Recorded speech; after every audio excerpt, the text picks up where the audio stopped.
Alright, so we're gonna be building a 62 Jazzmaster. We'll go take a look at the neck links in a little bit. Right now. Team built is a guitar that isn't built by one particular person, so it's built by the whole team of us, and each person has a specialty that they do. A lot of the guys have been here for a long, long time, and best of the best really is what I consider.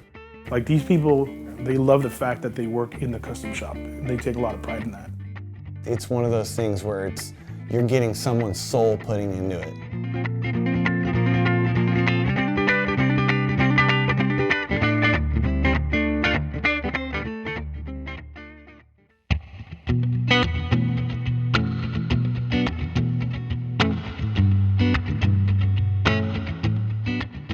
So when you order a guitar, you get two options. You can go a master built or you can go a team built.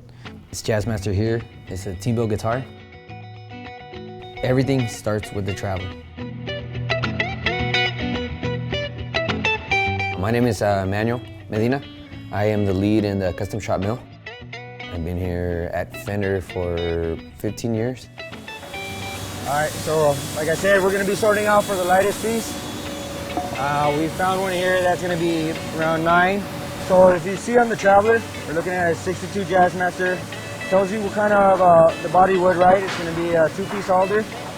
And then it says right here, sort, and it says yes, sort. The Traveler is basically the DNA for the guitar. It tells you exactly how that guitar is gonna be built. It can be a 56, it can be 52, whatever like model that is. Where do we need to start and how it needs to be finished in final. All right, so once you've sorted it out, we're gonna start the milling process. It's gonna go down to the CNC.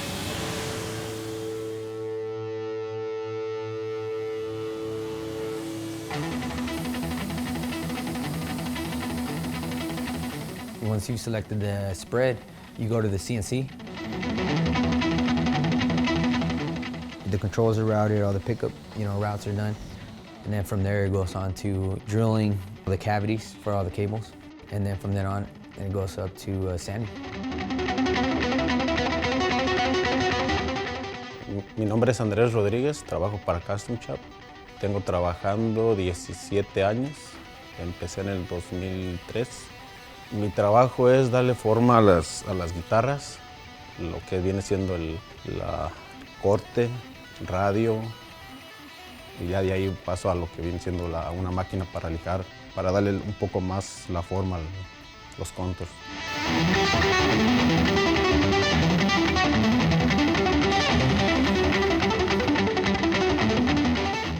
Al empezar estuvo un poco difícil porque era trabajo con herramientas que nunca había usado. Pues ahorita yo digo que muy bien, ahorita pues, se me hace un trabajo muy fácil.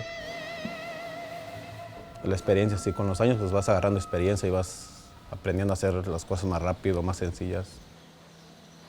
Le estampé, le hice lo que fue todo lo que es el proceso, hasta mandarla al siguiente proceso que viene siendo mandar la pintura.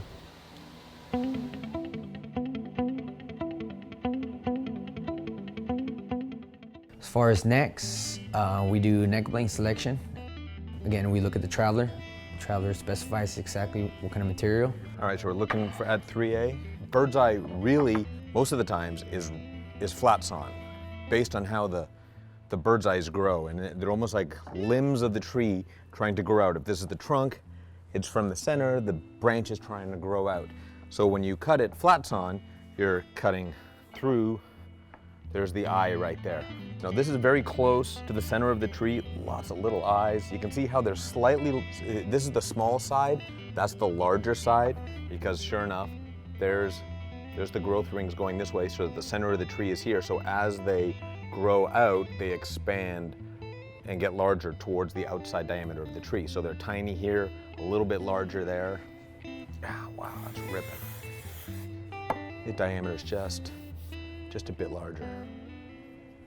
Look at how it has this quilt effect going on too. A little bit of dropout on this side, and this is where Manny would be really, to take extra care on laying it out, the orientation of the neck on this blank. He'd have the headstock here, and then the neck would be on this side of it because it's slightly off-center relative to the headstock, so he would optimize the amount of figure per blank. Right, especially on the player side, right? Yep. You want all that on the player side. So there's, well, you'll see once we lay it out on the Haas, you'll see how we orient that to, like you said, maximize that on the player side. Yeah. If we're sorting through for figured wood, whether it be bird's eye, it'd be flame, whatever it is, you know, we have to select it, sort for it, different qualities, different grades. From then on, you know, we mill it out on the joiner, we go through the planer, getting ready for the CNC process. Mi nombre es Claudio, tengo 21 años trabajando para la Fender. Me llega primero la madera, lo que es el pedazo de madera, y con su orden, y ya yo checo lo que me está pidiendo el cliente, y ya en la CNC yo le meto la información y ya ahí es donde se le da la forma, ya sea si quieren una tele, un Strat o los diferentes tipos de cuellos que hay. The way you set it up is like, if it's bird's eye, for example, on this one, you want the bird's eye to be on the player side. And if you got the flame, you want that flame to be on the player side. So the guy on the CNC has to really pay attention to that. So it's a little bit, you gotta know your stuff. Once we have the neck blank ready, we route out the channel for the truss rod. Johnny does the fingerboard. He'll glue the fingerboard on.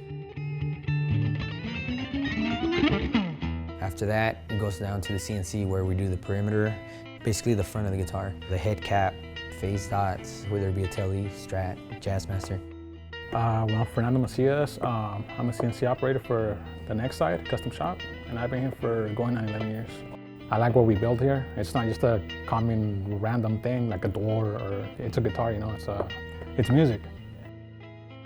We call the hardware, you know, we do the adjusting nut, we do the face dots, markers, all that stuff in the front. And then we go on to back shaping. We do a rough cut on a pin router, where we do the rough cut on the back. And then a rough sanding on one of our deadheads. It's all done by hand. Mi nombre es Arturo Olmos. Tengo 25 años trabajando en Fender. Trabajé lo que es la parte del back shape, del cuello. Sí, pues empecé por lo más simple, lo más sencillo, poner las bolitas estas, los side-ups.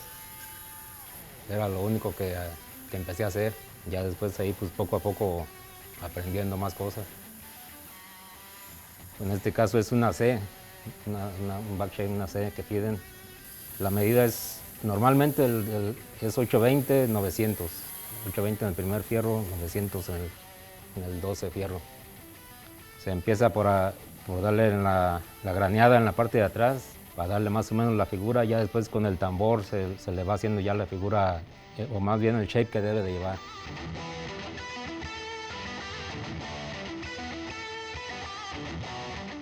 From then on, we start doing the fingerboard.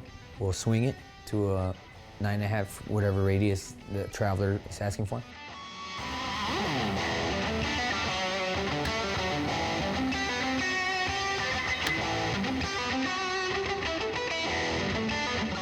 And we'll true up the board to perfect level and radius on the fingerboard right before fret install.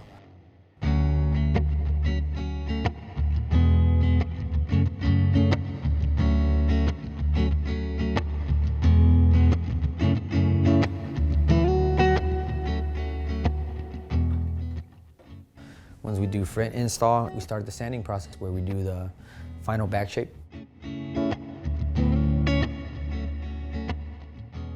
At this point, the neck shape has to be perfect to what the order is asking for. And then from then on, it goes to final sanding. Mi nombre es Raúl Vallecillo, tengo casi 10 años trabajando en Fender, en Custom Shop, es donde empecé. Y para mí es un orgullo trabajar en Fender. Para mí es un orgullo porque estoy lijando un cuello que va para muchas partes, muchos grupos que tocan este cuello y yo los veo en la televisión y digo, a lo mejor ese cuello yo lo lijé y pues para mí es un orgullo, ¿verdad? After that, it gets inspected and gets racked up and goes to paint.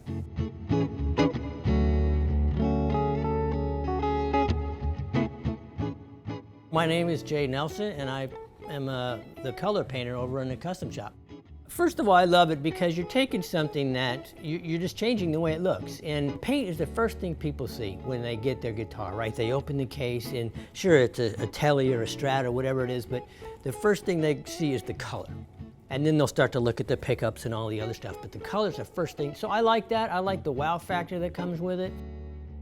Did I do a good job? Well, you know, I closed my eyes for most of it. No. There's a pattern to it, you know, with all these bodies. I usually start here, upside down. I start right there. And I don't know why, it's just a habit I have. And I go around and I paint the sides. And that's what I did on this one. And I paint it upside down. I paint the edges first, and then I flip it and paint the side and the top edge, and then I do the front and the back. And it's a pretty straightforward paint job. You know, all you really got to worry about is contamination, making sure you get coverage everywhere, and then no, you know, heavy runs or anything. So it was an easy color to spray.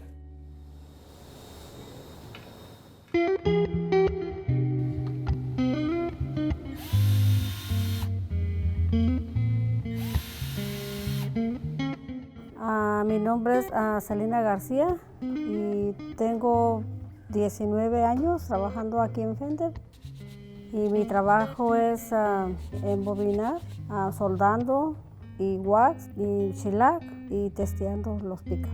El Jazzmaster es el más difícil porque si se revienta es muy difícil, no tenemos una herramienta para desbaratar que pueda sacar el alambre, y lo hacemos con mucho trabajo, y estos apenas si le caben las vueltas exactas. Si nos pasamos, ya no cabe. Y hacer otro. Pero no, hasta ahorita no me ha pasado. Mi nombre es Briseida Pineda. Empecé a trabajar en Fender en 1988. Para mí es importante ser parte de Custom Shop, pues porque aquí se hacen las guitarras más especiales. No es una guitarra cualquiera, o sea, tiene mucho detalle y cada guitarra es diferente. Y pues es más delicado el trabajo, más detalle, más como más calidad.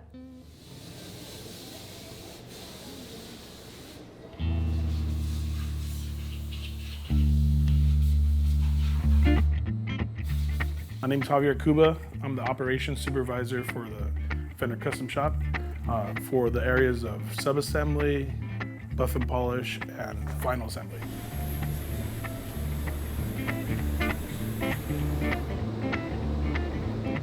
Mr. Tony Aguilar has been with the team for 20 years.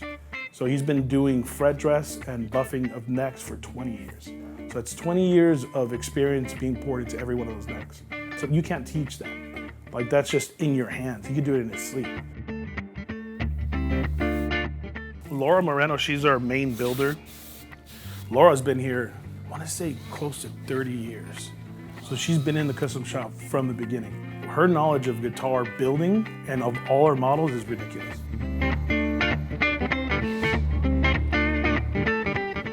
It's kind of cliche to say, like, the thing that I'm most proud of is the team. They're badasses. They're the best. Working with them has made me better too, you know. So that's the thing I'm most proud of, is just being the dream team, the dream factory.